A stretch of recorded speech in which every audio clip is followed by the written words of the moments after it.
Yes, good morning from Chicago, wherever you are, whenever you are, and whoever you are.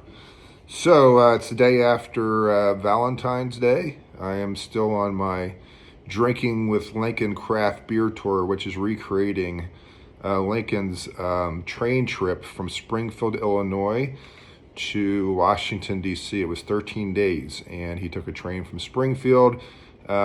Stopped a lot, but some big cities that he stopped in that I am also hitting through mostly the train on Amtrak.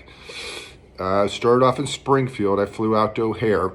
That was good because the train takes a long time, and it was nice to go through Harrisburg and fly out to O'Hare, get on the CTA, the Chicago Transit Authority, and then get out to Springfield the same day. That was a lot quicker than just taking the train from Harrisburg or where I live.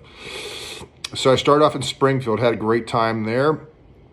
Then from Springfield, I came back to Chicago, and then I quickly did a turnaround and went from Chicago by bus, which Lincoln didn't do, to Indianapolis because there was no train running when I needed it to run. So I did Greyhound, which was an interesting experience. It worked out fine, slow.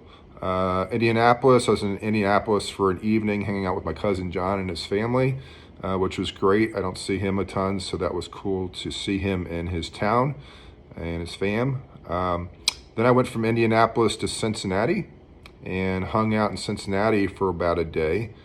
And then I hopped back on a train, and then I came back here to Chicago because there's no direct way from Cincinnati to my next stop, which is Cleveland. So I had to come back all the way to Chicago, which is a bit of a backtrack, of course, but it's further north here in Chicago, so not too bad. But I'm going to take a train tonight starting at 6 something and winding up at like 1:15 in the morning in Cleveland. So the train is very, very nice in some ways, very convenient. In other ways, it's very unwieldy. It's like train tracks. You just don't have a lot of options. If you have to get somewhere, and the more trips you have lined up, the more stops, the more difficult it is to get to work. So you have to be willing to do some really, really hard travel times. I mean, it's ungodly. So my sleep patterns have been really disrupted, but I've been able to recover quickly by taking a day off and just sleeping in. Like I slept like maybe 11 hours last night, so I'm fine. On my way to Cleveland, then to stop after that, I go to Buffalo. And Buffalo is kind of like the top of the roller coaster because until then, it's been a push, like every day, like a different city. And that's what Lincoln did. He didn't stick around too long. He stayed in some towns, maybe twice, 2 days, I mean.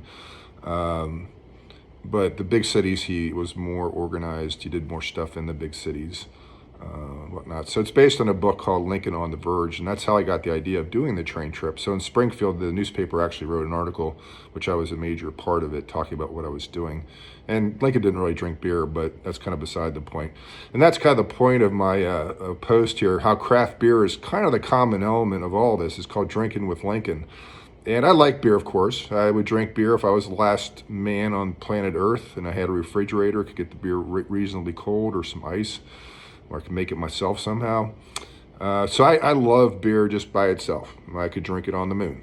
I could drink it in Jupiter or in a space capsule or whatever. But I also like the really social side of the craft beer community. It has its problems. It's very white. It's very male. We need to become more diverse in that way, reflect the audience better. A brewery I went to last evening is black owned. It's called Haymarket Square. It was nice. It was good.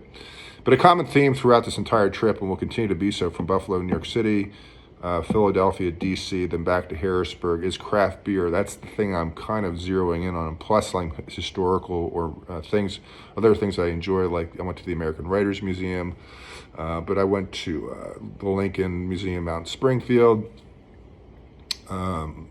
Some other historical stuff. But craft beer has been a great place to kind of just feel that third place, as they say, where I'm not a total stranger. People are happy to see me. Of course, I'm paying, so they're happier to see me. But I've also had really good conversations with just other patrons sitting at the bar. one of the deals is if you sit at a bar, you're kind of welcoming conversation to some extent, unless you got your face in a book or clearly just stewing in your sorrow or something. But most people sitting at a bar, in a restaurant, a craft beer joint that serves food and beer, or just beer itself, they're usually pretty open to talking. They're not antisocial. You wouldn't sit at a bar. I don't even know if you'd go to a bar if you were antisocial. Why would you? Why would you spend all the money? So I had some great conversations just hanging out with people like me. Not superstars, not people that are, you would hear about, or people that you know about. But that's the purpose of travel for me, is just kind of putting myself in someone else's shoes for a bit and just thinking about what it'd be like to be them, with their story and what they do for a living and their experiences and what they enjoy and what they find interesting. And being a school counselor, people often open up pretty quick. That's my former vocation. So I like to listen. I like to talk too. So it's a combination. But people have been kind of having fun with my trip. So that's been great. But just seeing like the craft beer joints that I can along the way has made me feel much less lonely. I like to travel alone because I think when you travel in a group, if the other person's uptight or not an easy traveler, it's just stressful. It's not fun.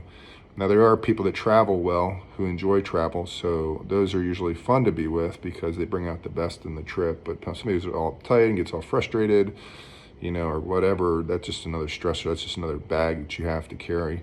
So I packed really, really light on this trip.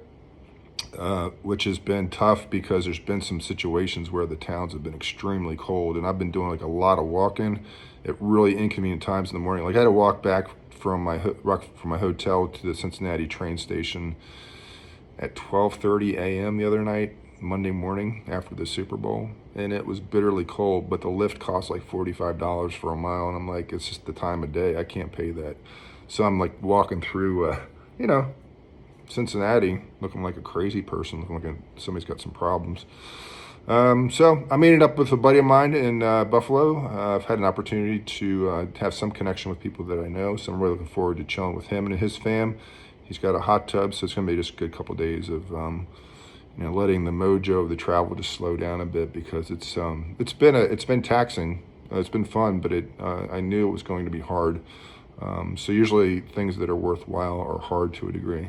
And believe me, I don't believe I'm like setting the world on fire here, but it is interesting. And the thing I value most, just to get back to, is the craft beer community in all these different cities, and just the people I've met and the people I've talked to and the stories I've heard, and sharing and laughing and thinking about stuff. I like to be silly and I like to have fun, but I also like a sense of meaningfulness and conversation and connecting with people who have a different way of looking at it or a different experience. The world's a big place and you have to drink it in. So, craft beer community, it's the home away from home across the United States and across the world, and I'm thankful for it. And drinking with Lincoln to bind the nation's thirst. Amen.